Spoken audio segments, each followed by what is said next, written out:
안녕하십니까. 새로운 한 주가 시작됐습니다. 행복한 아침 이재훈입니다. 안녕하세요. 정예은입니다. 당신은 좋은 부모십니까?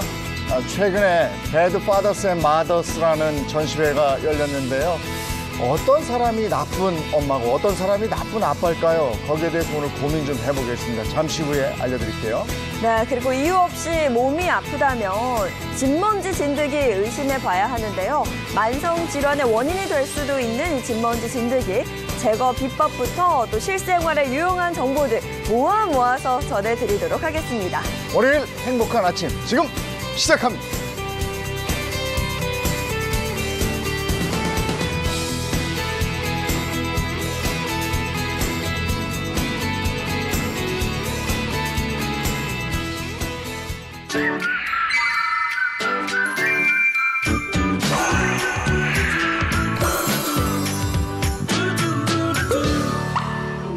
오늘도 행복한 좋은 정보를 알려줄 곽지연 살림 전문가 그리고 개그맨 이정수 씨 어서 오세요. 네. 안녕하세요. 반갑습니다. 아, 오늘 정수 씨는 영화 써니에서 그대로 좀 튀어나온 줄 알았거든요. 근데 잘 어울리네. 또 패션 피플이시라 이걸 금방 알아보시네요. 이게 뉴트로 패션인데요. 정말 이게 뭔가 신구의 조화가 잘 이루어진 것 같지 않습니까? 굉장히 잘 어울려요. 아, 그래요? 여기 네. 이제 어디가 신구인지 아세요? 어디가 신구예요? 여기가 신이고 여기가 패션의 완성은 여기죠. 그래서 요즘에 뉴트로 얘기 많이 듣는데, 네. 그죠? 뉴트로가 뭐죠? 뭐 화장품도 아니고. 아니, 뉴트로. 그게 이제 복고, 레트로, 복고에다가 새롭다는 뉴 해가지고 뉴트로 이렇게 신조어가 됐다는 얘기인데 몰랐구나. 저 몰랐어요. 장혜님 씨는 저 약간 저 정도면 아싸거든요. 아웃사이더요? 아싸이더. 아닙니다, 저 알아요. 요즘에 또 그걸 아싸라고 그래요? 네, 아웃사이더. 이걸 모르세요? 저는 그건 몰랐어요. 진짜요? 네. 사실 이재용 MC가 진짜 어쩌면은 진짜 진정한 뉴트로 MC가 아닌가라는 생각합니다. 그럴 수 있을 것 같아요. 맞아요. 뉴트로라는 게 여기는 뉴, 여긴 트로? 진행 스타일이나 이런 게 굉장히 신식인데 하드웨어는 약간 올드하시고 근데 여긴 더 신식이야. 그럼 뉴트로 아니네요. 알았어요. 그럼 오늘 뉴트로 MC 이러면 되겠네. 뉴트로 MC. 고마워요. 감사합니다. 정말 요즘에 이 뉴트로가 핫하다라는 걸 느낀 게 제 주변의 친구들도 SNS에 뭐 뉴트로 얘기를 참 많이 하더라고요. 저도 많이 들었으니까. 네. 그죠? 그쵸. 젊은 세대들도 과거를 잘 모르는데도 정말 뉴트로에 요즘 열광하고 있지 않을까 싶어요. 네. 작년에 우리 보헤미안 랩소디 영화 개봉했잖아요. 네. 그리고 나서 정말 거리 곳곳에 이 퀸 노래가 울려 퍼졌는데 퀸을 잘 모르는 젊은 세대들도 퀸 노래만큼은 정말 좋아하고 이런 것들도 뉴트로의 일종이 아닌가 싶습니다. 요즘에 제 친구들은 동묘에 가서 그렇게 옛날 복고풍의 옷을 사서 입고 SNS에 인증샷을 올리더라고요. 그러니까요. 그게 사람 취향일 수도 있겠지만 제 경우는 지금 오늘 이렇게 멋지게 입긴 입었지만 이게 방송인데 방송에서 이렇게 입지 저는 이렇게는 못 돌아다닐 것 같거든요. 근데 이게 진짜 패션 피플들은 뭔가 요즘 흐름에 딱 맞춰서 입는 거 보면 역시 나도 거기 합류하기 위해서 좀 더 신경 써야겠다라는 생각합니다. 근데 우리가 패션, 음악 이런 거 얘기했지만 이거 외에도 뉴트로가 요즘 대세라고요? 네, 맞아요. 그래서 현재 뜨고 있는 뉴트로 트렌드에는 어떤 것들이 있는지 한번 살펴보겠습니다. 네. 먼저 뉴트로 하면 먹거리를 빼놓을 수가 없잖아요. 먹거리 뉴트로? 한국 외식업 중앙회는 올해 식품 외식업계 트렌드 키워드 중에 하나로 뉴트로를 꼽았다고 합니다. 실제로 식품업계에서는 1980년대부터 90년대까지 그러니까 옛 감성을 살린 패키지나 그리고 사라진 옛 제품을 다시 재출시하면서 젊은 세대와 그리고 기성세대 모두 아우르는 그런 마케팅 전략을 쓰고 있다고 그래요. 그래서 오늘 이 소품을 이렇게 가져오셨군요. 네, 그렇습니다. 이거 정말 기억난다. 옛날에 이거 양은 제 거는 이거보다 더 컸었어요. 네? 여기다 그렇죠. 이렇게 밥하고 네. 이거는 그래도 좀 사는 집이야. 여기 소세지도 있지, 계란 프라이도 있죠. 이거를 그냥 안 먹고 어느 정도 먹은 다음에 네. 처음부터 비비면 안 되고 좀 먹은 다음에. 흔들어야죠, 이런 식으로 해서 흔들어야죠. 네. 이렇게 흔들어요, 이렇게. 이게 또 스냅을 이용을 하네요. 손목 스냅을. 이렇게 흔들어요. 이렇게. 네, 꼭 흔들어 먹어야 제맛이거든요. 그리고 예전에는 난로였거든요. 네. 교실에. 그 난로에다가 요거를 올리는데 그 네. 서열이 있어. 아, 맞아요. 한 두 번째나 세 번째 정도 올리는 애들이 제일 센 애들이야. 이거 맨 밑에 있는 거 너무 뜨겁거든요. 그거는 타. 타서. 그리고 맨 위에 있는 애들은 그냥 차가운 거 그대로 먹어요. 그렇구나. 아, 그래요? 몇 번째 놓으셨어요, 주로? 제가 볼 때는 두 번째 자리 정도? 괜찮았어요. 두 번째. 정말 이렇게 비벼지는구나. 이게 꿀꿀이밥이라고 그러는데 네. 그래도 맛있거든. 이게 보기에는 이래도요. 이게 사실 흔들어 놓으면은 네. 보기에는 좀 별론데 맛은 있잖아요. 아, 맛있지. 그리고 이게 또 안에다가 김치를 넣을 때 이게 볶은 김치도 약간 국물이 자작하게 있는 애들로 넣어야 되거든요. 그래야지 이제 흔들 때 양념이 이렇게 배서 그리고 이렇게 포크로 이렇게 딱딱딱 해가지고 계란도 자른 다음에 이렇게. 근데 뭐 제 경우는 뭐 술집에서 많이 먹었어요. 그러니까요. 요즘에는 아니 근데 요즘엔 고깃집에서 먹잖아요. 저렇게 아예 나오네 제품이. 그죠? 아, 나온다고. 요 출시돼갖고. 옆에 있는 것처럼 제품이 네, 나오고요. 그렇죠. 도시락이 아예 출시가 돼요. 요 비빔면도 요거 참 오랜만에 봤네. 요즘은 저거를 또 새롭게 네냄딘이라고 불러요. 왜 젊은 저걸 사람들이 네냄딘? 아, 그래. 보기에 또 글자가 또 그래 보여서. 아, 그러니까요. 네. 저도 이 네냄띠 정말 먹어보고 싶었는데요. 네. 요즘에 젊은 사람들 사이에서는 네. 먹어본 사람과 먹어보지 않은 사람들 이렇게 구분이 된대요. 그래서 소위 말하는 그 인싸템이 또 네냄띠이다. 그런 얘기를 많이 그렇죠. 아니 하고. 저거는 예전에는 광고 때문에 유명했죠. 오른손으로 비비고 왼손으로 저도 기억나요, 비비고 그거는. 비빔면. 뭐 이렇게. 맞아요. 기억나네요. 또 옛날 얘기하니까 굉장히 또 업되셨어요. 우리 재용현 같은 씨가. 세대. 그러니까. 네, 저도 왜 기억이 나는 거죠. 전 사실 이재용 MC랑 같은 세대가 아닙니다. 그리고 요즘에 이제 이 추억의 도시락들이 그냥 편의점에 이렇게 딱 네. 요 모양, 요 형태로 이렇게 딱 나온다고 해요. 맞아요. 그리고 요즘에 그 예전엔 이제 잘 나오다가 이제 이미 단종이 돼버린 이런 제품들이 다시 뉴트로 열풍을 타고 다시 등장하는 경우가 많은데요. 지금 여기 앞에 보시면 이제 1982년도에 출시됐던 라면인데 90년대 단종됐던 행복한 라면입니다. 행복한 라면. 해땡라면. 매운맛, 순한맛 이렇게 네. 있네요. 저희도 맛도 달랐네. 이게 예전에 잠깐 나왔던 건데. 근데 요즘에 그러게요. 다시 인기군요. 그러니까 이게 가격도 이제 착해요. 700원입니다.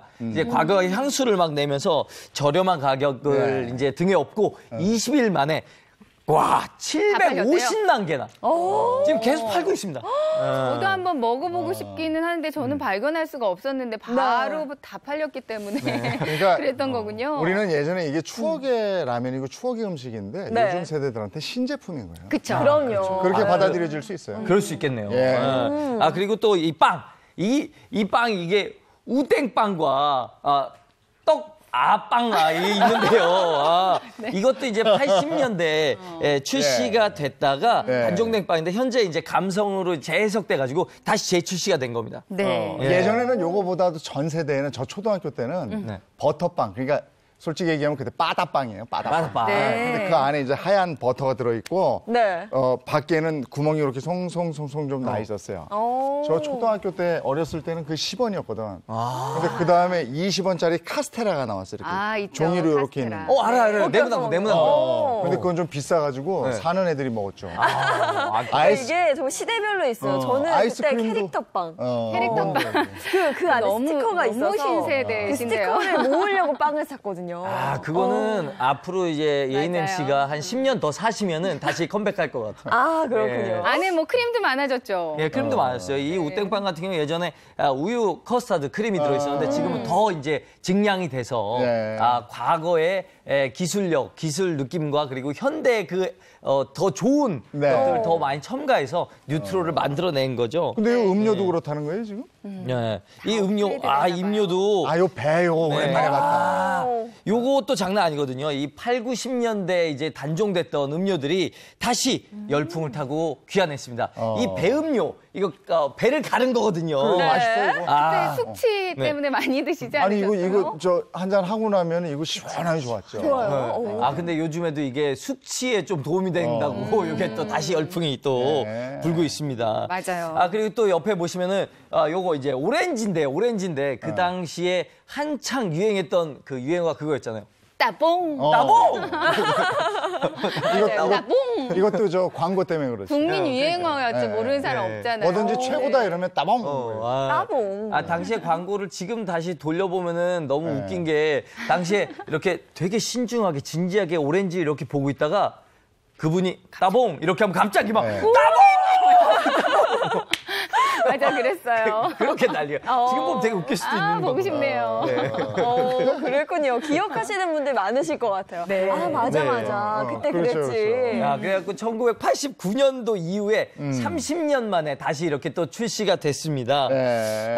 요즘에 아까 잠깐 언급됐던 이 비빔면인데요. 네. 비빔면도 요즘 뉴트로 열풍을 맞아서 예전에 이 디자인이었던 건 아니고요. 네. 요즘에 이제 뉴트로 열풍을 맞아서 이제 새롭게 이제 디자인돼서 이제 나온 것이 이제 네넴틴이라고 이렇게 또 근데 네넨틴 이러니까 이게 저 베트남 무슨 쌀국수 이런 거. 약간 그런 느낌이 나네요. 띵 때문에 그런가 봐요. 네. 해외에 출시돼도 잘 팔릴 것 같아요. 아니 근데 여기에 나온 요 패키지 상품, 네. 패키지 상품은 아니죠 어떻게 보면 네. 이런 제품들은 먹거리. 정말 복고 제대로인데요. 그렇죠. 네. 그러니까요. 주로. 네. 이 비빔면 같은 경우는 지금 한정판으로 500만 개가 생산됐는데요. 이미 다 팔렸답니다. 그럼 이제 뭐 또 생산하겠죠. 전 못 먹어봤는데 그래서 끝나고 이걸 또 가져갈까 지금. 아니, 매주 이렇게 두 소품을 개네요, 탐내시면. 이거 누군가 가져가야 되거든요. 아니 근데 우리 지금 이렇게 먹을거리들 봤습니다만 정말 옛날 향수 그대로인데 아까도 잠깐 얘기했지만 요즘 신세대들한테는 이건 새 제품이에요. 맞아요. 그리고 이걸 예전에 우리 부모님들도 이거를 드셨었다네? 이러면서 우리도 한번 먹어봐야지. 근데 신제품이야. 이렇게 됐을 것도 같고요. 네. 그리고 또 하나는 요즘에 뭐 영화 보면서도 그렇고 또 친구들이 벗고 옷 같은 거 입고 다니는 거 이런 걸 봐서 또 패션에서도 이런 바람이 또 일잖아요. 맞습니다. 이건 뭐 저도 오늘 두 이렇게 분이 스카프를 하나 저도 둘렀는데. 네. 이렇게 하고 왔어요. 귀걸이까지 좀 신경 써서 오늘. 약간 복고 감성으로. 네. 특히나 최근에 있었던 그 드라마였죠. 미스터 선샤인에서 네. 이병헌 씨. 김태리 씨가 정말 그 복고 의상을 멋지게 소화를 해내면서 개화기 때 의상이 또 화제입니다. 저도 네. 드라마 굉장히 열심히 챙겨봤는데 김태리 씨 의상 보면서 한번 입어보고 싶다 이런 생각 많이 했었거든요. 네. 실제로 종로 익선동에는요. 개화기 의상 대여점이 많이 생겨났다고 그래요. 3시간 기준으로 최소 3만 원 정도의 그 개화기 때 옷을 입어보고 빌려볼 수 있다고 합니다. 네. 그래 요즘 사람들이 이제 SNS 원체 자랑하는 거 좋아하니까 이렇게 SNS에 찍어서 추억도 만들고 이런 것도 자랑도 하고 이렇게 하는데 제가 오늘 보니까 우리 기상캐스터 김혜연 씨가 또 오늘 뉴트로를 정확하게 또 입고 나오셨더라고요. 정말요? 네, 제가 사진 준비됐나요? 너무 예쁘다. 진짜. 그죠? 이쁘죠? 네. 네. 정말 뭐 영화 속 한 장면 같아요. 그러니까요. 드라마에서 아름다우시네요. 그대로 나왔다고 봐도 네. 너무 예쁘다. 여기서 진짜 포인트 저 빨간 드레스 저런 것도 저거, 있잖아요. 저거. 예. 벨벳 소재 레드벨벳. 드레스잖아요. 정말 아니 저기 이병헌 씨만 가 있으면 되겠는데 뭐. 이병헌 씨는 가 있으면 안 됩니다. 이병헌 씨는 가 있으면 안 되고요. 대신 가 계시는 거 총각들이 가 있어야죠. 총각들이 가 있어야 되는데 네. 진짜 저 의상을 입고 김현 씨가 실제 거리를 활보하신다고. 아니 전혀 어색하지 않을 것 같아요. 네, 그러니까요. 정말 의상도 정말 패션 피플이에요. 잘 소화하십니다. 아니 근데 저 상태로 그냥 드라마 출연해도 되겠어요. 네. 그래서 저희가 또 스튜디오에 그 의상을 또 직접 준비를 해봤습니다. 지금 화면에 보이실 텐데 굉장히 멋스럽죠. 멋스러워요. 특히나 저 챙이 넓은 모자가 또 포인트가 될 것 같은데 예, 제가 한번 써보면 어울리실 것 같아요. 아니 진짜. 이거는 지금 그냥 한 쌍이 너무 남녀가 예뻐요. 이렇게 입고 광화문 그냥 돌아다니면 이거 뭐 제대로 지금 어울릴 보면 거예요. 네. 미스터 선샤인 같기도 하고요. 네. 이거 어떻게 한번 써보시겠습니까? 제가 한번 모자를 한번 써볼까요? 사실 오늘 평상시에는 의상이 딱 좀 어울릴 것 같아요. 나는 이거 쓰기 외투 어려울 괜찮을 것 것 같은데 어때요? 이거 저? 입어보신다고요? 오, 네, 어울려요. 괜찮네요. 괜찮아요? 갑자기 이 모습을 보니까 제가 미스터 선샤인의 이병헌이 된 듯한 느낌인데요. 이병헌이요? 나랑 합시다. 러브. 안 하겠습니다. 러브. 이병헌 씨를 데려오세요. 이것도 잘 어울린다. 어머, 너무 잘 어울려요. 와. 이 부분은 이거 입고 지내도 되겠어. 오늘 그러니까 옷이 괜찮아요. 나으시네요. 이게 더 나은 것 같은데요. 잠깐만, 근데 어울려요? 저게 더 나으면 안 되는데 그러면 저희 의상팀이 자존심 상한다면.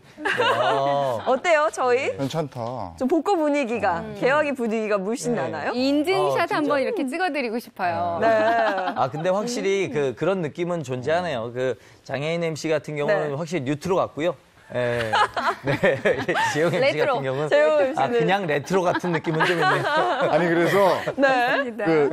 우리 의상팀이 네. 세 명은 오늘 벚꽃을 줬잖아요. 네. 나는 왜 안 주냐고 그랬더니 그 자체가 벚꽃이라고. 역시 이 패션의 완성은 얼굴 아니겠습니까? 요즘에 이렇게 궁 주변 가면 네. 한복 대여점들 그렇게 많잖아요. 그러니까 외국인 관광객들뿐만 아니라 우리나라 젊은 분들도 많이들 한복 입고 사진 찍고 궁 거닐고 하던데 이런 것도 보면은 정말 하나의 새로운 문화로 좀 자리 잡아가고 있는 것 같아요. 네, 그렇습니다. 또 이 밖에도 요즘 뉴트로 뭐 인테리어 소품으로도 활용이 참 많이 된다면서요? 네, 맞습니다. 뭐 집안에도 뉴트로 열풍이 불고 있다고 해도 과언이 아닌데요. 뭐 빈티지한 컬러와 디자인의 인테리어 소품들이 또 인기를 많이 끌고 있습니다. 특히 추억의 LP 플레이어. 보셨죠? 네. 그것도 인기 소품으로 떠오르고 있어요. 제 주변만 해도 이 LP판 다시 모으시는 분들이 많은데 아날로그적인 그 감성과 음질을 좀 즐기시는 분들이 다시 늘어나고 있는 추세래요. 그게 왜냐하면 이제 비 오는 소리가 있어요. 하면서 약간 그게 이제 향수를 자극하고요. 네. 근데 요즘에 LP판 정말 비싸더라고요. 맞아요. 너무 많이 올랐어. 제가 LP 바에 예전에 대학로에서 공연하던 시절에 많이 다녔었는데요. 네. 그래갖고 그 당시에는 이제 제가 대학로에 있었던 시절이니까 CD가 이제 막 이제 줄을 네. 이루던 시절이에요. 그래서 네. 아니 CD가 더 좋은 거 아닙니까 하고 LP 바 사장님께 여쭤봤더니 그 LP 바에서 흘러나오는 그 잡음까지 그쵸. 그게 음악의 하나다. 너무 좋다라는 얘기를 하시더라고요. 네. 아, 특히 진짜 요즘 너무 나오는 이쁘네요, 요즘 네, 거. 그렇죠. 정말 하나쯤 소장하고 싶지 않으세요? 네. 그러니까 요즘 나오는 LP 플레이어들은 레트로한 디자인은 물론이고요. 거기다가 USB 녹음이나 네. 블루투스 뭐 당연하고요. 그러니까 기술적인 진화를 거친 음향기기로 발전을 해서 이제 어떻게 보면 정말 화려하게 부활을 다시 한 거죠. 저 가지고 다닐 수 있게 해놨네요. 약간 작게 나온 것들은 휴대하기도 좀 편리할 것 같고요. 그리고 요즘에는 예전 축음기처럼 이렇게 나팔관이 이렇게 달려있는 것들도 있어요. 또 멋스럽죠. 굉장히 멋있다. 너무 예쁘다. 정말 집안에 포인트가 하나 제대로 될 것 같은데요? 저거는 진짜 뉴트로네. 멋있다. 저게 그런 게 요즘 거란 얘기죠? 그렇죠. 저 복고를 새로운 디자인으로 승화시켜 놓은 거예요. 네. 근데 진짜 예전에도 이제 LP바 모으신 분들 많은데 이게 이제 시간이 지나면서 점점 짐이 돼가 가득 되잖아요. 네. 이사할 때 버리곤 하는데 확실히 유행이 돌고 도니까 조금 인내를 가지고 계속 버티면 뭔가 돈이 되는 것 같습니다. 그러니까 예전에 방송사에 있었던 그 많은 LP판들은 지금 다 어디가 있나 그 모르겠어요. 많은 테이프들도 다 그러니까. 어디가 있는 어디가 있나 걸까요? 모르겠어요. 네, 그러게요. 그거 정말 재산 가치로 그거 엄청나죠. 쏠쏠해요. 그러니까요. 근데 요즘에는 뭐 LP판뿐만 아니라요. 빈티지 컵도 또 그렇게 다시 인기를 끌고 있어요. 컵? 혹시 그 빈티지한 컵 보신 적 있으세요? 빈티지한 컵? 머그컵 어떤 얘기하는 컵 거예요? 말씀하시는 거죠? 왠지 할머니 댁에, 시골 할머니 댁에 가면 볼 수 있을 것 같은 그런 컵들도 요즘 다시 인기를 끌고 있는데요. 보시면 이런. 문구가 정말 투박하게 딱 박혀 있죠. 둘리다, 둘리. 네. 아니 저거 저 컵들도 인기입니다. 물건 사면 저거 딸려 나오는 컵이에요. 저거. 돈 주고 산 거 아니고. 네. 네. 막 증정품이었잖아요. 그렇지 그때는. 그런 거예요. 예. 어떻게 보면은 이런 컵들은 일부러 손님들 오시면 피하지. 네, 피하죠. 네, 피하지. 그랬었는데요. 요즘에는 그렇게 인기를 끌고 있대요. 네. 요즘에는 컵테크라고요. 중고 시장에 이 컵들이 또 새롭게 팔리고 있는데 10,000원에서 한 5만 원 정도까지 거래가 되고 있다고 그래, 합니다. 이걸 버텼어야 돼. 그 증정품이었는데. 그러니까. 저 이사 다니면서 깨졌지 벌써. 네. 그러니까요.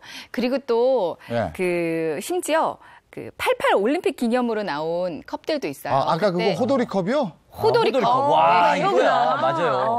이것도 희귀품으로 꼽혀가지고요. 네. 10만 원대까지도. 아니 호돌이 컵이? 네. 10만 원대요? 야. 네까지도 판매가 되고 있다고 지금 합니다. 시청자분들께서 찬장을 뒤지는 소리가 나네요. 이거 뒤져보면 있을 수 있거든요, 구석에. 88 올림픽 때 저게 이렇게 될 줄 어떻게 알았겠어요? 그러니까요. 지금 다 후회하실 것 같아요. 저거 버리신 분들은 저거 남겨뒀으면 하나에 10만 원이 훌쩍 넘는데. 저는 그래서 평창 올림픽 때 몇 가지 소품들 사왔거든요. 네. 평생 간직하려고. 있더라고요. 아, 평창 올림픽 때도 있었구나. 아니 이걸 본 사람들은 평창 올림픽 때 거 간직하려는 사람 많겠는데. 정말 그럴 것 같아요. 근데 사실 아까 말씀드렸다시피 그 되게 의미 없거든요. 이게 분명히 이사하시고 이러면서 야 이건 이제 버려라. 맞아요. 이렇게 된단 말이야 또. 그러면 돈 돼 나중에. 야 근데 저런 것들이 그렇군요. 정말 그런 것 같아요. 그리고 또 우리 예전에 냉장고 문을 한번 열어보면 꼭 있는 병들 하나 있었어요. 네. 굉장히 튼튼하고 아주 투박하게 생긴 두껍고 맞아요. 유리병. 재활용 많이 했잖아요 그거. 아 그 주스병 거 주스병. 손잡이 네, 있는 이거, 거. 저거 맞아, 기억나요. 맞아. 오렌지 네네. 주스병이었거든요. 예. 네. 당시에는 생수 같은 게 없으니까 꼭 저기 안에 노란 게 들어가 있어. 뭐 보리차 같은 거요. 보리차. 근데 저 유리병이 굉장히 두껍고 튼튼했어요. 맞아요. 그래요. 그래서 국민물병으로 사용이 됐는데 네. 이 유리병이 너무 튼튼하기 때문에 또 문제가 됐대요. 예? 왜요? 어떤 다들 물병으로 집에서 사용하다 보니까 회수가 안 돼서 어쩔 수 없이 단종할 그래요. 수밖에 없었다는 아주 단종이 됐구나. 슬픈 사연이. 저거 진짜 저 너무 잘 만들어도 문제인 거네 그러니까. 회수가 그렇게 안 됐대요. 그랬어요. 네. 오. 이 중고 카페에서요, 이 유리병은 한 10,000원 정도에 또 거래가 되고 있다고 그래요. 네. 그럼 집에서 물 먹을 때 저 유리병에다 호돌이 컵이면 한 11만 원어치 먹는 거예요. 역시 계산이에요. 근데 뉴트로의 야. 열풍은요, 가전에도 많이 불고 있거든요. 가전 제품들도 집에 네. 이제 보시면 뉴트로 제품들이 아주 많아요. 근데 이 가전에는 저는 좀 고개가 갸우뚱되는 게 이게 기능적인 문제가 분명히 있단 말이죠. 그렇죠. 사실 가전은 그 최신 기술을 적용해야 하는 분야가 맞거든요. 네. 근데 여기다가 어떻게 그 뉴트로를 접목시켰느냐. 이제 향수를 자극하는 복고풍 디자인에 이제 기능 면에서는 최신 제품의 편리함까지 모두 갖춘 게 바로 이 뉴트로 가전입니다. 요즘 주부들 사이에서 정말 인기 만점이에요. 아니 디자인도 예쁘고요. 또 파스텔 톤을 입혀놓으니까 아주 산뜻하고 좋네요. 저거 보세요. 너무 예쁘다. 저거는 가스레인지. 오븐인가요? 그렇죠. 예, 예. 가스레인지랑 가스레인지 오븐까지. 커피 머신, 네. 뭐 우유 스티머 뭐 이런 네. 것들도 있고요. 정말 멋스럽죠. 와, 토스터인가 봐 이거. 아니 저기 아무리 저 디자인이 예쁘고 이래도 사용하는데 불편하면 안 되는데 네. 불편함까지 개선을 시켜서 완전히 뉴를 입혔네요. 네. 그렇습니다. 요즘은 가심비라는 말이 있대요. 가심비가 가성비는 아는데 가성비. 가심비. 그러니까 가격 대비 소비자의 마음을 만족시키는 이 소비를 추구하는 형태인데 가심비 딱 뉴트로 가전제품이 그런데요? 네. 정말 헐리우드 영화에서나 볼 수 있을 만한 그런 네. 클래식한 토스터부터 뭐 전기 그릴, 또 예전에 많이 사용했었던 쌀통, 정말 다양한 가전제품들이 많이 나오고 있는데요. 저도 집에 뉴트로 스타일의 그 우유 스티머랑 토스터기 가지고 있거든요. 네. 볼 때마다 뭐 영화 속의 한 장면으로 들어간 것처럼 기분이 그렇게 고풍스러웠고요. 그리고 또 주변 지인들이 이렇게 놀러와서 예쁘다, 어디서 샀어? 막 이러면서 맞아요. 물어보고 그래요. 기분이 그리고 좋다. 괜히 그런 거 사용할 때는 좀 자세도 좀 달라지지 않아요? 괜히 이런 거 그런 주전자를 이렇게 따를 때는 영화에서 많이 봤잖아요. 아니 근데 그게 필요하네. 네. 지금 자세가 달라진다고 그랬잖아요. 우리가 지금 너무 바쁘잖아요. 네. 맞아요. 갑시다. 맞아요. 이건데 좀 느긋해지고 좀 여유가 있는 거지. 옛날 제품을 쓰면. 네. 근데 그 여유가 지금 필요한 거죠. 네, 아마 이게 저 새 제품이라서 새 제품으로 받아들이는 것도 있지만 또 하나는 그런 여유를 찾고 싶어하는 마음, 네. 그죠? 이런 게 또 있는 것 같아요. 이걸 쓰는 것에. 이렇게 또 해석해내시네요. 아날로그의 감성이 역시 약간 여유 아니겠습니까? 그렇죠. 천천히 가는. 예. 예전엔 우리가 그 편지를 보내고 답장이 올 때까지 기다렸단 기다림. 말이에요. 네. 지금은 메시지를 보내고 일이 없어졌는데 답장이 없으면 계속 부해가 나고 화가 나고 맞아요. 지금 날 무시하는 건가? 막 이런 생각이 들고 막 그러잖아요. 편집뿐이 아니에요. 약속 장소도 마찬가지잖아요. 그 약속 장소에서 친구가 안 오면 기다리는 맛이 있었는데 우린 이동함, 글로 오기 맞아요. 기다리지 언제 않아. 도착하냐고. 아, 예전에 진짜 그 소개팅 나가서 뭐 1시간 정도는 예의로 기다렸는데 1시간 기다리다가 정 안 오면은 왔는데 이제 1시간 지나고 딱 그 소개팅 할 분이 딱 왔는데 마음에 들면은 1시간이 괜찮은데 괜찮은데. 마음에 안 들면은 이제 1시간이 또 이렇게 되네.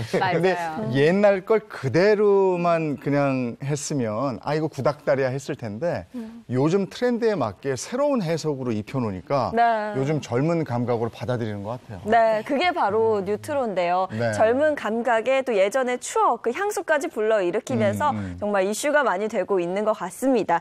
자, 뉴트로에 이어서 다음은 실생활에 도움이 되는 정보를 알려드릴까 하는데요. 영상으로 먼저 만나보시죠. 네, 다음 이슈는요. 알아야 챙긴다. 마일리지 제도에 대한 이야기를 좀 해볼까 합니다. 사실 쌓이면 쌓일수록 득이 되는 게 바로 이 마일리지 정보인데요. 돈이 네. 된다고 하잖아요. 근데 안타까운 건 몰라서, 알지 못해서 하시지 않는 분들이 참 많다는 거죠. 그렇죠. 네. 이게 뭐 좀 직접 찾아보고 이렇게 해야 되는데 누가 좀 알려줬으면 좋겠는데 알려주지도 않고 그냥 쌓였다가 까먹고 없어지고 이런 것들이 너무 많은 것 같아요. 근데 항공 마일리지 같은 경우에는 카드 쓰면 그쪽으로 연동이 되는 것도 있고 맞아요. 또 해외 출장이 잦은 분들 요즘에 뭐 해외 여행들 많이 하니까 항공 마일리지 아마 다 가지고 계실 거예요. 근데 이게 이제 10년이면 소멸된다 뭐 이래가지고 네. 내가 그걸 잘 모르면 그냥 소멸될 수도 있는 거거든요. 저도 찾아보니까 항공 마일리지가 아주 조금 쌓였더라고요. 근데 그걸로 뭐 좌석을 사기에는 좀 부족하고 그래서 이제 소멸된다고 계속 저한테 연락이 왔는데 뭐 찾아보니까 뭐 사은품 몇 개 정도 사기도 좀 뭐하고 하다가 시간 보내니까 항공 마일리지가 사라졌더라고요. 아이고 네. 어떻게? 너무 그러니까 아깝죠. 아까웠어요. 네. 그래서 네, 요즘에는 이 항공 마일리지가 소멸이 되면서 억울해 하시는 분들이 참 많은 것 같아요. 소송까지 건 소송까지 경우가 갔어요? 네, 있다고 하더라고요. 막 소송이요? 그렇죠. 소송까지 걸었다고 해요. 네. 마일리지가 사라진 항공사의 고객 7분께서 마일리지가 사라진 거에 대해서 소비자 주권 시민회의를 통해서 국내 대형 항공사 2곳에 소송을 걸었다고 합니다. 왜요? 굳이 그 소송을 걸어야 되는 거예요? 그렇죠. 그 이유가 또 궁금하실 텐데요. 주장은 이렇습니다. 2곳의 이 항공사에서 불공정하게 약관을 개정을 했다. 그리고 또 이 마일리지라는 게 10년이 지나면 또 소멸이 되잖아요. 이건 좀 아니지 않나? 라면서 소송을 걸었다고 해요. 정말 마일리지 항공권은 좌석이 몇 개 안 돼요. 그래서 네. 내가 원하는 기간에 내가 원하는 좌석을 구매하기는 정말 하늘의 별 따기처럼 어렵거든요. 아무래도 이런 항공 마일리지가 좀 소비자들한테는 불리한 게 사실이지 않을까 싶어요. 네, 하지만 이 항공사 측에서의 생각은 좀 달랐습니다. 충분한 조정 기간을 거쳐서 유효 기간을 설정을 했다면서 받아들여지지 않고 있는 추세라고 해요. 아니 그러면 지금 상황에서는 내 소멸 마일리지 얼마나 남았는지 뭐 이런 거 확실하게 챙겨보고 좀 네. 정보를 알아봐야 되겠네요. 네네. 마일리지 유효 기간은 각 항공사 홈페이지에서 확인해 보실 수 있고요. 네. 모바일 앱에서도 확인이 가능하거든요. 마일리지 적립 건별 남은 유효 기간 확인해 보시면 되는데요. 사라지지 않게 좀 꼼꼼히 체크해서 꼭 사용하셨으면 좋겠어요. 네. 아니 그리고 마일리지 쓰려고 그러면 좀 이렇게 바로바로 승낙을 해줬으면 좋겠어요. 그거 좀 어렵더라고 사실은요. 그렇죠. 예. 제도가 또 복잡해요. 개선이 됐다고 그래도 좀 어렵긴 어렵더라고. 네. 항공 마일리지 말고 또 다른 마일리지들도 있잖아요. 많이 있죠. 네. 네. 자, 항공 마일리지 말고도 굉장히 많은 마일리지들이 있는데요. 네. 저희가 한번 준비해 봤나요? 네, 준비를 예. 또 해봤습니다. 굉장히 종류가 다양하죠. 착한 운전 마일리지, 교통 카드 마일리지, 탄소 포인트 마일리지, 국립공원 그린 포인트 마일리지, 이텍스 마일리지, 안전신문고 마일리지까지 보시는 것처럼 상당히 다양한 마일리지 제도들이 또 있습니다. 야 저렇게 많았어요? 이게 다 돈을 벌 수 있는 기회거든요. 아니 근데 저는 처음 듣는 것도 많은데요. 네, 색다른 것도 많죠. 네, 그래서 제가 또 제 SNS 친구분들께 또 네. 물어봤습니다. 제 SNS 친구분들이 주부분들이 엄청 많거든요. 그래서 엄청 많죠. 우리 주부님들은 어떤 마일리지를 알고 계시고 어떻게 사용하고 계신가 제가 한번 물어봤습니다. 네. 네. 자, 그래서 저렇게 또 셀프 카메라 사진까지.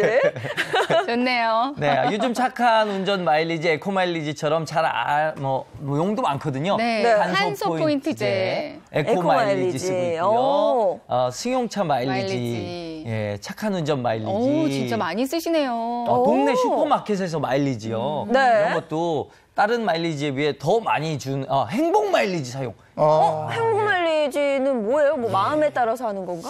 이게 네. 행복 마일리지가 이 나와 있는 마일리지 중에요. 가장 괜찮은 마일리지인데요. 그러니까 매일 아침 8시에 하는 행복한 아침을 보면 마일리지가 쌓이는 겁니다.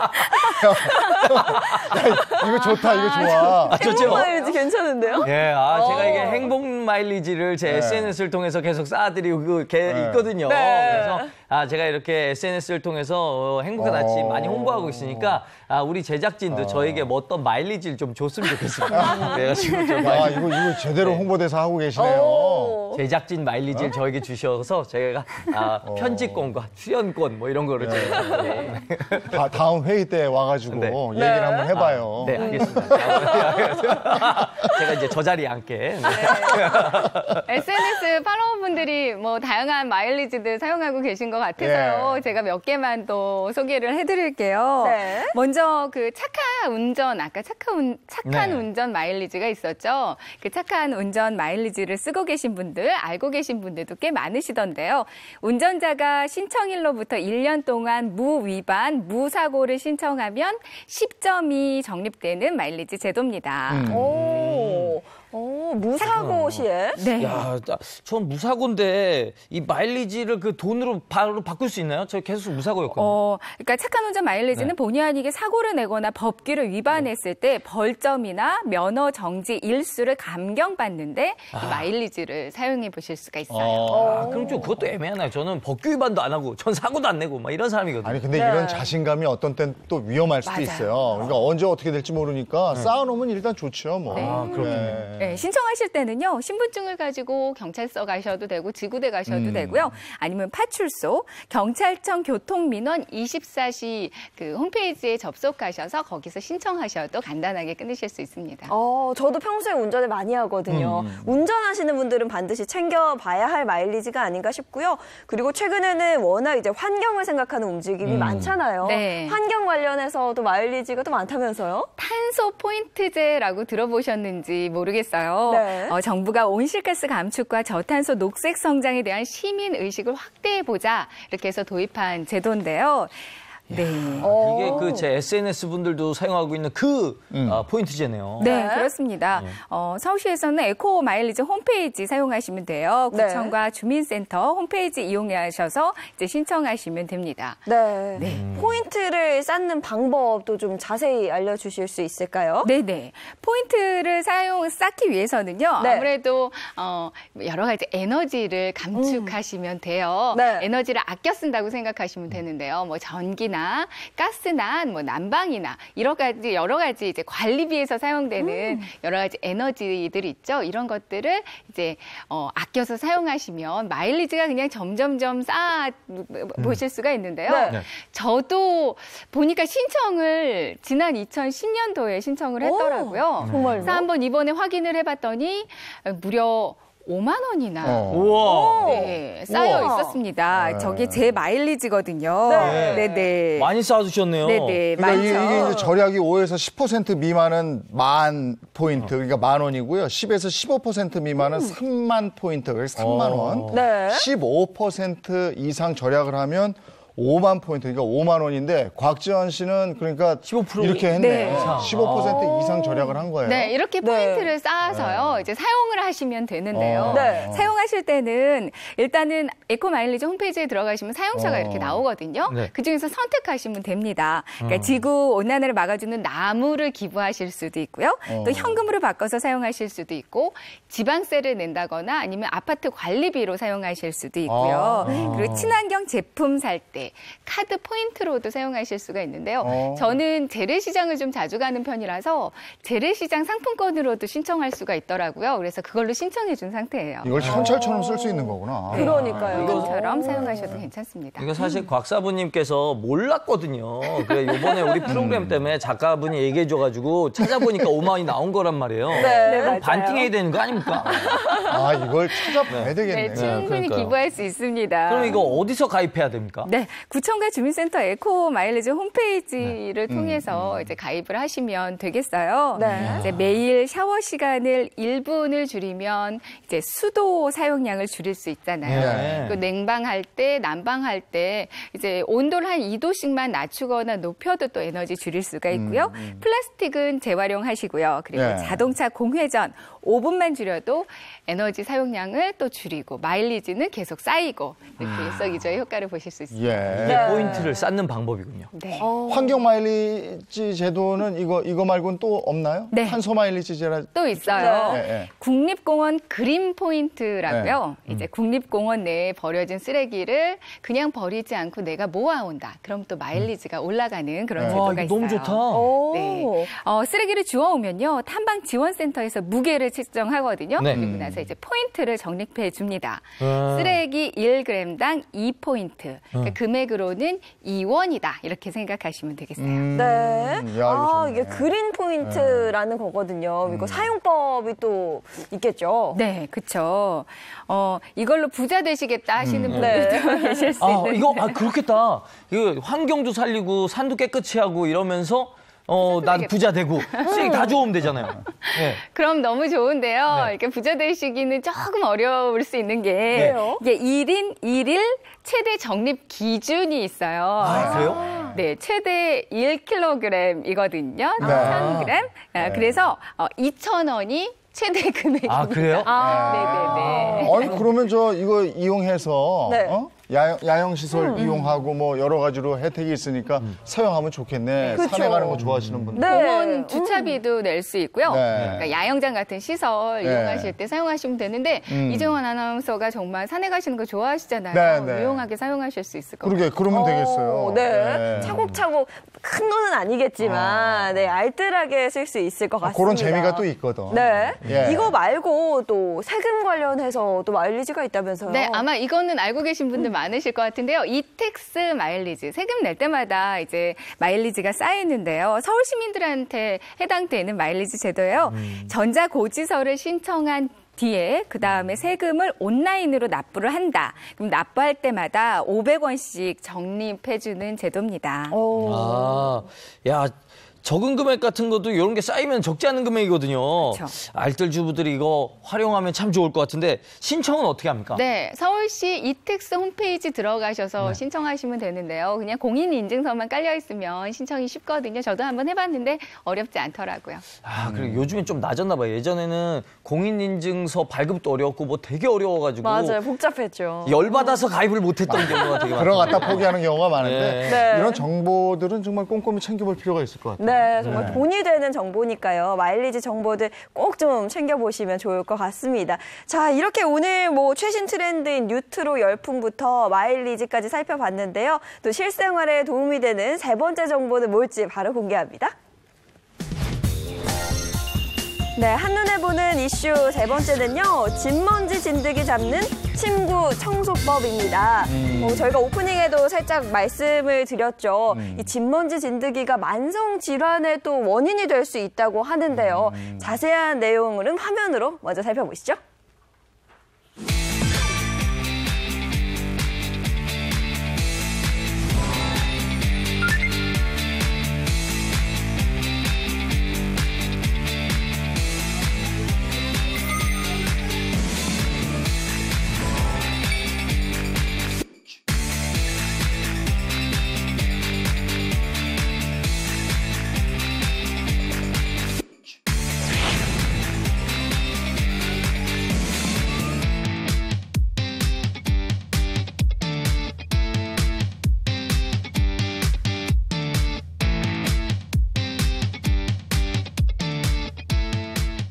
아니 우리가 오늘도 저런 화면 속에 저것들하고 여기도 있는 거예요. 여기도. 아, 그러니까. 이 맞아요. 진먼지들하고 네. 같이 살고 있는 거고 저게 알레르기의 주범이고 이렇잖아요. 네, 특히나 따뜻한 봄철에 또 기승을 부린다면서요? 진먼지 진드기 때문에 골치 아프신 분들 많으실 텐데요. 네. 우리 뭐 침구, 카페트, 그리고 직물로 된 소파, 뭐 아이들 장난감, 인형 이런 데에 다 진먼지 진드기들이 열심히 살아가고 있다고 보시면 됩니다. 네. 이 진먼지 진드기들은요, 우리 사람들의 피부 각질 먼지를 먹고 살고요. 곰팡이 포자나 또 먼지가 많은 곳에 그렇게 그것들을 먹고 자라나거든요. 이렇게 피부에 닿거나 호흡기로 들어가면 알레르기 증상을 일으킬 수도 있으니까 진먼지 진드기 퇴치하는 길이 건강해지는 길이라고 할 수가 있겠죠. 진짜 저는 이제 아이 키우는 사람이니까 이런 게 엄청 신경 쓰여요. 네. 진먼지 진드기 같은 건 진짜 멸종됐으면 좋겠습니다. 저도 좀 걱정이 되는 게 저는 항상 이불 밖은 위험하다고 생각하는 주의거든요. 늘 이불 속 안에 있는데 특히나 이 진먼지 진드기가 침구류에 참 많잖아요. 이 침구 청소 주기는 또 어떻게 되나요? 그래서 세탁을 좀 자주자주 해주시는 게 좋아요. 사실은 일주일에 한 번 정도씩은 꼭 세탁을 해주시는 게 좋은데 저는 정 안 된다 그러면 한 2주, 못해도 2주에 한 번은 세탁을 꼭 해주거든요. 네. 근데 이제 잠자리에 들기 전에 샤워를 하지 않으시는 분들, 잠옷을 한 번 입고 뭐 한 달 막 이렇게 입으시는 분들. 우리 아버지가 그러셔요. 그래서 엄마가 맨날 좀 씻고 자라고. 그죠? 좀 갈아입고 자라고. 그런 분들이 계시다면 침구 세탁은 뭐 일주일 아니라 더 자주자주 해주시는 게 좋습니다. 네. 그러니까 뭐 침구가 사실은 깨끗해야죠. 그렇죠. 예, 예. 뭐 베개 커버도 있고요. 네. 베개 솜은 또 얼마나 자주 세탁을 해줘야 되나요? 베개 솜도 우리가 막 침 흘리고 자잖아요. 전 아닌데요? 전 침 흘리고 안 자는데. 그 솜 안에도 정말 진먼지 진드기 많거든요. 네. 그래서 주기적으로 세탁을 해주시는 게 좋아요. 적어도 석 달에 한 번은 그 솜도 세탁을 해주시는 게 좋겠어요. 네. 아니 근데 그 솜은 잘못 빨면 뭉치기도 하거든요. 좀 잘 빨아야 될 텐데 그 방법 알려주시죠. 사실은 뭉치는 거 푸는 게 제일 어렵거든요. 네. 세탁기에다 그냥 넣으시면 되는데 그래서 세탁하실 때는요 방법이 있어요. 네. 운동화 끈 있죠. 운동화 네. 끈을 한 3개 정도를 준비하셔서요. 베개 솜에 뭐 2-3개를 저렇게 가운데다가 묶어주세요. 네. 저 상태로 그냥 세탁기 안에다가 넣으면 이제 솜 뭉치는 걸 방지해 주거든요. 네, 세탁기 울 코스나 아니면 이불 케어 같은 기능으로 그냥 세탁기 안에서 돌려주시면 뭉치는 것도 방지될 수 있고요. 그리고 나중에 말릴 때만 이제 끈을 풀어서 말려주시면 깔끔하게 보송보송하게 잘 말리실 수 있습니다. 근데 저 솜을 언제까지 쓸 수 있어요? 그래도요, 자주 교체해 주시는 게 좋아요. 네. 솜 봤을 때 너무 푹 죽었다. 그렇게 하면은 바로 교체해 주시는 게 좋은데, 네. 보통은 3년은 넘기지 않는 게 좋은데, 그냥 계속 쓰시는 분들도 많이 계시더라고요. 네, 이런 식으로 또 빨래하는 방법도 괜찮긴 한데 저 사실 좀 바쁘고 귀찮거든요. 그래서 혹시 또 다른 방법은 없나요? 네, 뭐 이불이나 침구류, 진먼지 진드기 퇴치하는 비법들이 여러 가지 있는데요. 일단 기본적으로는 하루에 한 차례 이상 환기를 시켜주는 게 이게 가장 중요합니다.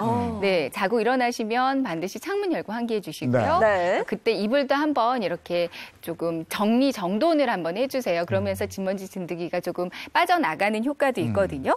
그리고 또 실내 온도는 항상 뭐 18도에서 20도 정도 그 사이를 유지해 주시고요. 습도는 55%를 넘기지 않게 조금은 건조하게 유지시켜주는 게 좋습니다. 그리고 소파는 직물 소파보다는 아무래도 가죽 소파 사용하는 게 좋고요. 봉제 완고는 24시간 동안 일광시켜주는 게 중요하겠어요. 예. 네. 이불도 이게 교체 주기가 있는 네, 거죠? 이불도 또 너무 오래 사용. 예전에 우리 뭐 모카솜 이불 평생 결혼할 때 가지고 오셔서 평생 사용하시고 하잖아요. 근데 사실은 주기가 좀 있어요. 네. 주기 한 3-4년은 넘지 않는 게 좋거든요. 네, 최소 주기 3년 정도에는 교체를 해주는 게 좋습니다. 예전에 왜 솜틀집이라고 그래서 집에 있는 솜이불들 솜을 다시 털어서 쓰고 이랬는데 요즘은 또 그런 집은 별로 없는 것 같고요. 네, 맞아요. 매트리스는 어떻게 하면 좋을까요? 매트리스도 정말 일광소독이 어려운 것 중에 하나잖아요. 그래서 이것도 비법이 있는데요. 굵은 소금과 비닐 장갑을 준비해 주세요. 이제 매트리스를 청소해 주실 때는 일단 커버를 벗겨내 주시고요. 이제 굵은 소금을 매트리스 위에다가 그래요? 펼치는 거예요. 예. 그다음에 비닐 장갑이나 고무 장갑을 끼고 아이들 시키면 이거 굉장히 좋아하거든요. 문지르는 거. 예. 네. 그럼 굵은 소금이 그 안에 미세한 기공들이 많아서 숯 같은 역할을 해줘서요. 먼지를 다 흡착시켜 주거든요. 비비다 보면은 이제 굵은 소금 하얗던 게 이제 까매지는 게 보이시는데요. 네. 그때 그 청소기 있죠. 네. 청소기를 굵은 소금으로 한번 이렇게 빨아들여 주시고 소독용 에탄올 있으면 그것도 한번 뿌린 다음에 그 다음에 환기 이렇게 해주시면 매트리스도 깔끔하게 관리하실 수 있죠. 네. 그럼 청소기의 용도가 사실 그 용도는 아니기 때문에 이 청소기 사용법에 주의사항도 있을 것 같아요. 그렇죠. 굵은 소금 자체가 또 입자가 좀 굵기 때문에 그냥 청소기에 남아있으면 청소기가 고장나는 수도 있거든요. 그렇기 때문에 사용하실 때 한 몇 분 정도 공회전, 그냥 청소기 돌려주는 거죠. 공회전을 좀 한 다음에 사용해 주시는 게 좋겠어요. 요즘에 뭐 침구 청소기라고 따로 나와 있는 것들도 그쵸. 있던데. 네. 침구 맞습니다. 청소기. 상당히 또 간편한 방법으로 청소를 할 수 있는 방법이 아닌가 싶습니다. 알겠습니다. 네. 예, 오늘 진먼지 진드기까지 알아봤어요. 네. 예, 뉴트로부터 마일리지까지. 네. 네, 고맙습니다. 네, 고맙습니다. 네. 이제 법 가야죠. 네, 오늘 또 일상생활에 도움이 되는 다양한 법률 상식 알아보도록 할 텐데요. 오늘은 양육비 관련 이야기 나눠보도록 하겠습니다. 영상으로 먼저 만나보시죠.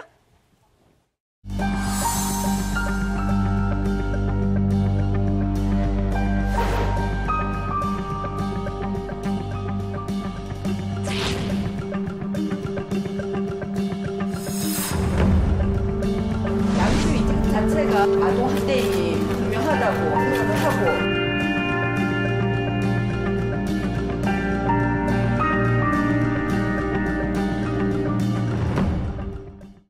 아까 처음에 시작하면서 제가 배드 파더스 앤 마더스 전시회 뭐 이런 얘기도 하고 나쁜 부모는 뭘까 이런 얘기도 하고 그랬잖아요. 오늘 그거 좀 알아보겠습니다. 변호사 오수진 변호사 나와 있습니다. 어서 오세요. 안녕하세요. 네, 안녕하세요. 양육비, 우리 아이들의 기본적인 생활을 위해서 양육비를 지급해라. 이건 기본이잖아요. 예. 근데 이게 안 주는 사람들이 많다고 그러니까 네. 참 답답합니다. 네. 예, 정말 큰 문제가 아닐 수 없습니다. 사실 예전에는요, 아이를 누가 키우냐, 그러니까 양육권을 가지고 다투는 경우는 봤는데요. 최근에는 아이를 보지도 않고 양육비도 주지 못하겠다라는 문제가 있다는 게 참 씁쓸한 일인 것 같아요. 지난 12일에 사회관계장관 회의 한부모 양육비 현안에 대해서 논의를 했는데 거기에 나온 게 있어요. 18세 이하 자녀를 양육하는 미혼, 이혼, 한부모 가족 중에 78.8%가 양육비를 받지 못하고 있고 네. 양육비 지급 이행률도 32.3%에 불과하다. 네. 이렇게 되어 있습니다. 또 이게 사회적으로도 큰 이슈, 문제가 되면서요. 국회에서도 정당한 사유 없이 양육비를 지급하지 않는 부모들, 배드 파더스, 또 배드 마더스를 상대로 운전면허 제한, 또 명단 공개, 형사처벌 등 이 제재하는 법안이 복수로 발의된 상태라고 합니다. 뭐 얼른 논의가 잘 돼가지고 좋은 방향으로 개선이 됐으면 좋겠습니다. 근데 그 자녀가 있는 상태에서 이제 이혼을 하게 되면 양육권이라든가 친권 이런 부분들에 이제 합의가 되는 것도 당연하지만 양육비는 꼭 이렇게 제대로 뭔가 누군가가 이렇게 정확하게 해결해 줘야 되는 거 아니겠습니까? 그렇죠? 예, 맞습니다. 양육비는 부부가 공동으로 부담하는 것이 원칙이고요. 네. 자녀가 성년에 이를 때까지 지급을 해야 됩니다. 즉 이혼을 하게 되면 부모 중에 일방이 자녀를 양육하는 경우가 발생하는데 이때 자녀를 양육하지 않는 부모의 일방은 그 자녀를 양육하는 부모에게 양육비를 지급해야 하는 것입니다. 양육비 산정이 어떻게 되는 거예요? 예, 지금 그 양육비 산정 기준표를 네. 보실 수가 있는데요. 네. 양육비 산정의 기준은 크게 두 가지가 있습니다. 한 가지는 이혼을 했다 하더라도 그 이전에 이혼 전에 양육 환경과 동일한 수준을 유지해줘야 한다는 것이고요. 두 번째는 소득이 전혀 없더라도 최소한의 양육비를 부담해야 한다는 것입니다. 조금 더 살펴보면 지금 이 구간 중에서 자녀의 나이에 따라서 점점 양육비가 증액되는 것을 보실 수가 네. 있어요. 네. 자녀가 나이가 들면서 점점 교육비 등에 더 비용이 증가하기 때문에 이렇게 규정을 한 것이고요. 그리고 또 부모의 소득 구간에 따라서 소득이 많을수록 양육비를 더 많이 부담을 하게 됩니다. 예, 그래서 최소한 전혀 소득이 없더라도 53만 2천 원을 양육비로 부담해야 한다는 것입니다. 아니 산정 기준표가 있네요. 근데 이제 막상 이혼을 하면 안 준다고 그러고 버티는 경우가 있단 말이죠. 그걸 강제로 또 징수하는 방법은 없나요? 예, 일단 이혼 판결에서 양육비 청구가 인용이 되면 그것으로 강제 집행을 할 수가 있는데요. 그 강제 집행에 대해서도 양육비를 안 준다. 그래서 2번 이상 양육비를 주지 않은 경우에는 직접 지급 명령이라는 것을 신청할 수가 있어요. 네. 직접 지급 명령이라는 것은 그 채무자의 직장에다가 양육비를 직접 지급해달라고 청구하는 것인데요. 즉 그 사업주는 원래 지급을 해야 될 월급에서 양육비를 급여를 먼저 지급을 하게 되는 것입니다. 다만 문제가 최저 생계비를 초과하는 급여를 받지 못하고 있거나 또는 직장을 옮겨버릴 경우에는 이런 직접 지급 명령 제도를 통해서 양육비를 받기가 어렵습니다. 그런데 그런 경우들이 좀 있다고 해요. 저는 이해가 잘 되지 않는데 양육비를 주기 싫어서 회사를 그만둔다거나 주소를 바꾸는 경우가 또 종종 있다고 하더라고요. 예, 매우 극단적인 경우죠. 네. 하지만 직장을 옮긴다고 하더라도 양육비에 대한 판결문이 있는 경우에는 뭐 급여가 아니지만 뭐 예금 채권이라든지 아니면 어딘가에 거주를 하고 있을 텐데 그것이 자가가 아니더라도 전월세 보증금에 대해서 압류를 할 수가 있고요. 그리고 아주 심각한 경우지만 그런 보증금조차도 다른 사람 명의로 해놓는 경우가 있어요. 이럴 때에는 유체동산 압류라고 해서 왜 우리가 뭐 빨간 딱지 붙이고 이러는 거 보셨죠? 네. 그렇게 해서라도 또 집행을 할 수는 있습니다. 그럼 자영업자의 경우에는 어떻게 합니까? 자영업자인 경우에는 이제 보통 뭐 매출에 대한 소득이 있을 거잖아요. 네. 그러면 그 매출을 신용카드를 통해서 네. 고객들로부터 이제 매출 채권을 확보하는 경우에는 네. 그 신용카드 회사에 원래는 고객으로부터 그 채무자가 지급받았어야 될 그 네. 신용카드 매출 대금을 네. 압류할 수가 있습니다. 그것뿐인가요? 다른 건 없나요? 그 외에도 아까 말씀드린 것처럼 모든 종류의 강제 집행이 가능한데 네. 문제는 이렇게 양육비 지급을 회피하는 경우에는 네. 자기 명의로도 사업을 운영하고 있지 않는 경우가 많아요. 네, 그래서 이럴 때는 또 담보 제공 명령이라는 네. 것도 신청할 수가 있는데 네. 말씀드린 것처럼 담보 제공 명령도 그 사람 명의의 재산이 있어야지 할 수 있는 것이지 재산이 없다고 한다면 담보 제공 명령조차도 실효가 없습니다. 야, 이거 이렇게 되면은 이거는 처벌을 해야 되는 거 아닙니까? 이거 처벌할 수 있는 방법은 없나요? 예, 방금 말씀드린 것처럼 직장에다가 양육비에 대한 직접 지급 명령 신청하는 경우 그리고 담보 제공 명령 신청하는 경우 네. 이행 명령을 신청할 수가 있는데 이것을 위반할 경우에는 1,000만 원 이하의 과태료로 처벌될 수 있습니다. 그리고 또 직접 구치소나 유치장에 가두는 감치 명령 제도도 신청할 수가 있는데요. 문제는 이 감치 명령 제도라는 것은 그 사람의 신병이 확보되어야 합니다. 그래야 그 사람을 유치장이나 구치소에 이제 가두면서 양육비를 주면 내보내도록 하는 제도인데 이 사람의 신병이 확보가 되지 않고 연락도 끊고 어디 있는지도 모르는 경우에는 네. 이 감치명령 제도의 집행 유효 기간이 3개월입니다. 그러니까 그동안에 이제 발견하지 못하게 되면은 결국에 감치할 수도 없게 되니까 양육비를 받지 못하게 되는 것이죠. 빠져나갈 방법이 늘 조금씩 있는 것 같아요. 그런 분들이 있네. 요리조리 뭐 구멍을 만들어 놓는 것도 있죠. 아, 정말 큰일입니다. 아무튼 이게 정말 뻔뻔한데요. 그 양육비 달라고 이 핑계 저 핑계 대고 이제 정작 본인은 또 잘 먹고 잘 살면 진짜 화가 나잖아요. 그런 경우. 예. 그런 경우가 정말 많아요. 알고 보면 본인은 취미활동 비용이라든지 이런 것들을 다 편안하게 생활을 하면서 양육비만큼은 못 주겠다고 하면서 아까 말씀드린 것처럼 직장을 옮겨버리거나 자녀가 너무 보고 싶다고 하는데도 연락을 끊어버리는 경우도 있고요. 그리고 본인 명의의 재산을 다 다른 사람 명의로 이전해 놓거나 아니면 사업체도 다른 사람의 명의로 운영하면서까지도 양육비를 안 주려고 하는 그런 경우들이 있습니다.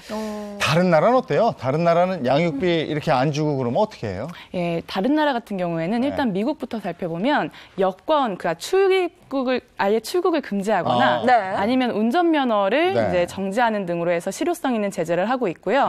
호주나 캐나다 같은 경우에는 이제 출국 금지 조치를 하고 있습니다. 그리고 프랑스의 경우에는 가족 유기죄로 2년의 구금형까지도 이제 할 수 있도록 하고 있고요. 포르투갈도 2년, 그리고 독일도 3년까지 구금할 수 있도록 하고 있습니다. 이렇기 때문에 미국에서는 양육비를 이제 지급하는 경우가 오히려 72%에 달할 정도로 실효가 있는 것으로 이제 확인되고 있습니다. 그러니까 법적으로도 이렇게 세게 하네요. 네. 우리도 지금 법안이 올라가 있는데 이게 계류 중이라고 들었어요. 그렇습니까? 예, 맞습니다. 지금 우리나라에서도 면허를 정지한다거나 그렇게 되면 당장의 불편함이 생기기 때문에 양육비를 줘야 되는 상황을 유도할 수 있거든요. 현재로서는 감치 제도가 있다고 하지만 아까 말씀드린 것처럼 뭐 감치 자체를 피하는 경우도 있기 때문에 더 확실한 그런 제재를 막 강구하고 있는 상황입니다. 외국처럼 출국 금지시키고 말이죠. 그다음에 신상 공개해버리고 뭐 이러면 되는데 그게 계류 중인지 모르겠네. 네, 이 법안이 좀 하루빨리 처리가 돼야 할 것 같다라는 생각이 듭니다. 네. 자, 그러면은 이게 또 남편만의 문제는 또 아닐 수도 있을 것 같아요. 그래서 뭐 양육비 안 주는 나쁜 엄마들도 있다 그러고. 예, 맞습니다. 과거에 비해서 점점 오히려 아버지가 아이를 양육하는 경우가 많아지고 네. 있고요. 아버지가 양육하면 이제 상대방인 어머니는 아이의 양육비를 지급해줘야 하잖아요. 네. 그런데 이런 양육비를 주지 않는 이런 악질적인 채무자들이 엄마인 경우들도 있습니다. 그래서 2018년 9월을 기준으로 접수된 양육비 사건을 보면은 여성이 접수한 경우가 85.9%, 여전히 이제 엄마가 아이를 키우는 경우가 많기는 해요. 그런데 남성이 접수한 경우도 14.1%로 상당히 많은 경우에 엄마들도 아이를 키우지 않으면서 양육비도 안 주는 경우가 발생하고 있습니다. 이런 경우는 뭐 성별의 문제는 아닌 것 같아요. 내 아이를 완전히 그냥 방치하고 포기해버리는 거잖아요. 예, 맞습니다. 사실 양육비를 안 주는 것은 그런 안일한 사고방식 때문인데요. 이게 아이를 위한 꼭 필요한 어떤 교육이라든지 치료비, 이런 생존권에 관한 비용이라고 인식하는 게 아니라 이혼 소송을 할 때 감정적으로 많이 다투게 되잖아요. 그러면 이 돈은 내가 상대방 배우자에게 주는 것이다라고 생각을 해서 네. 감정적으로 대응하는 경우가 많습니다. 네, 아, 진짜 이게 또 이혼도 이혼이고 이 금전적인 문제도 참 큰일이긴 하지만 이 편견도 심한 것 같아요. 그러니까 양육비 문제를 얘기를 꺼내면은 아이를 볼모로 지금 돈을 요구하는 거냐 이렇게 보는 경우도 있고 아이를 키울 능력도 안 되면서 양육권 뭐하러 가져갔냐 뭐 이렇게 바라보는 시각도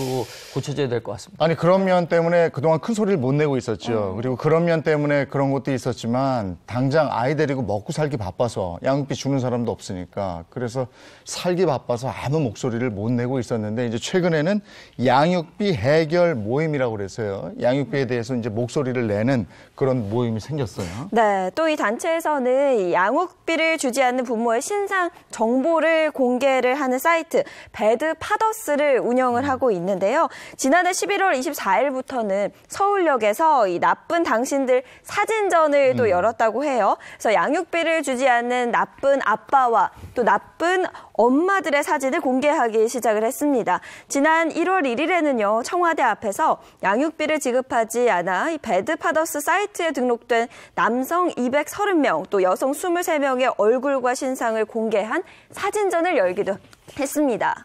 근데 이제 그 전에는 양육비 못 주겠다고 막 버티다가 네. 지금 보이시죠? 이렇게 올린 거예요. 신상을 공개했어요.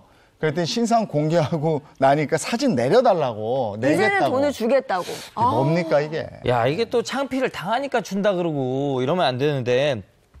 근데 또 이게 또 그럴 수도 있습니다. 이게 우리는 좋은 취지에서 했다고는 하지만은 남의 신상을 공개했기 때문에 또 문제가 생길 수 있거든요. 네. 또 문제 없습니까? 예, 실제로 이 홈페이지에는 그 이름과 사진, 네. 그리고 직장명, 거주지 등의 이런 정보들이 기입이 되는데요. 이렇게 양육비를 주지 않아서 신상 정보 등이 올라간 남성이 나는 이 공개로 인해서 명예훼손이 침해를 당했고 그리고 또 초상권도 침해를 당했다라고 하면서 방송통신심의위원회에 이 사이트의 접속을 차단해 줄 걸 요청하기도 했습니다. 어떻게 됐죠? 예, 그런데 방송통신심의위원회에서는 소위원회를 열고 이게 물론 명예훼손의 문제가 있을 수 있지만 양육비는 생존권에 관한 예. 비용이기 때문에 공익적인 중대성이 더 예. 크다라고 해서 이 사이트를 차단하지 않기로 결정을 내렸습니다. 그러면 지금으로서는 이렇게 신상 공개하는 거 외에는 뾰족한 방법이 없네요. 사실상 이분들은 거의 감치명령까지 신청을 예. 했다가 그래도 예. 양육비를 주지 않기 때문에 최후의 수단으로 이런 결정을 한 것이거든요.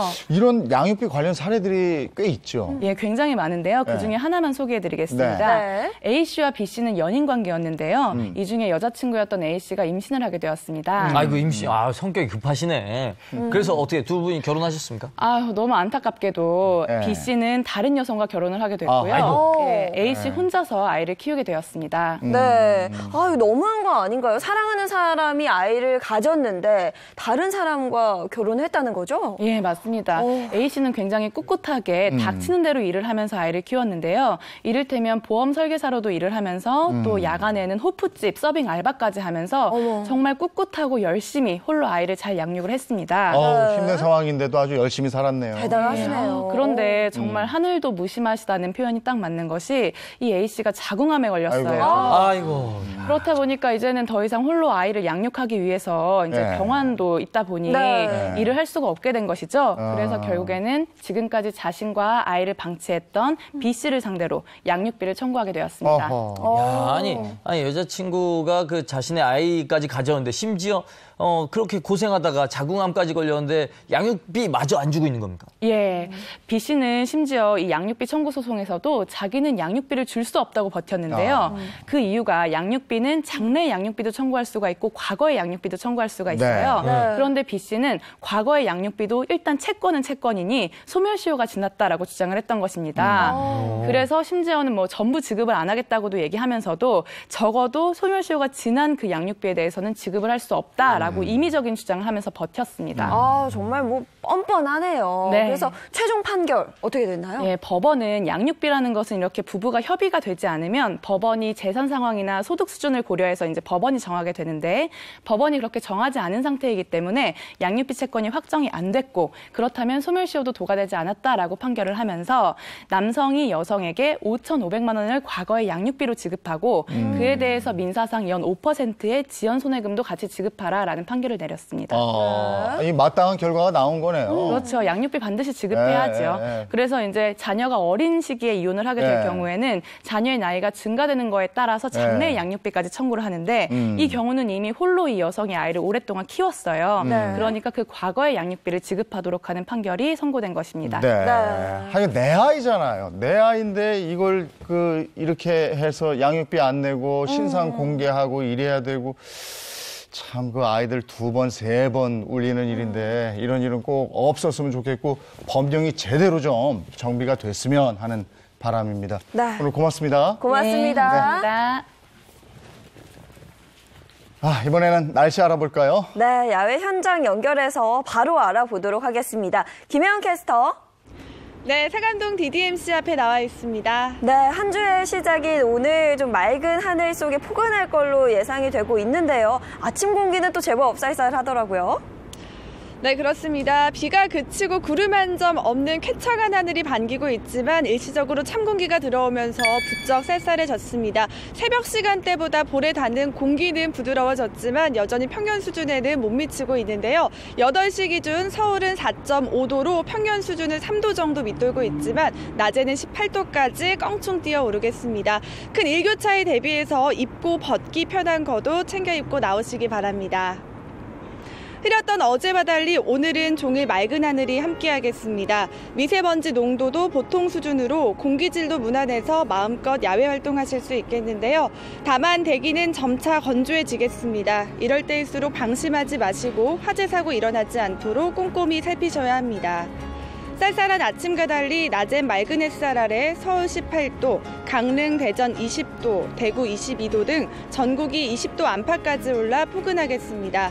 다만 일교차가 10에서 15도 이상 크게 벌어진다는 점 유의하셔야 합니다. 이번 주 봄 기운 가득 느끼실 수 있겠습니다. 내일 낮부터 따뜻한 남서풍이 들어와 서울의 낮 기온이 21도까지 오르겠고요. 대체로 맑은 날이 많겠습니다. 이번 주 봄꽃 축제 무엇이 있을까요? 대부분 축제가 평지에서 열린다면 인천 강화군 고려산에서는 진달래를 해발 435m 정상 높은 곳에서 감상하실 수 있습니다. 우수 지역 축제로 선정된 곳이죠. 대구 달성군 비슬산에서는 30만 평에 달하는 참꽃이 천상화환을 만들어낸다고 합니다. 또 군포에서도 진분홍이 도심 가득 넘실대는 철쭉의 모습을 담을 수 있다고 하니까요. 아쉬운 벚꽃은 뒤로 하고 남은 봄꽃 축제로 활력 가득 담아보시는 건 어떨까요? 네, 오늘같이 일상으로 돌아오는 월요일에는 몸도 마음도 유독 무겁게 느껴지실 겁니다. 오늘 같은 날 맑은 하늘 보며 잠시나마 힐링의 시간을 가져보시는 건 어떨까요? 가득 머금은 봄 햇살처럼 이번 한 주도 행복하세요. 지금까지 상암동 DDMC에서 날씨였습니다. 오늘이 4월 15일 벌써 4월 중순입니다. 어떻게 따져보면 봄이 4월 중순 뒤부터 5월 이런 것 같아요. 남은 봄 만끽하시기 바랍니다. 네, 저희는 내일 아침 8시 더욱 신선하고 알찬 내용으로 돌아올게요. 행복한 아침, 행복한 하루 되십시오. 고맙습니다. 고맙습니다.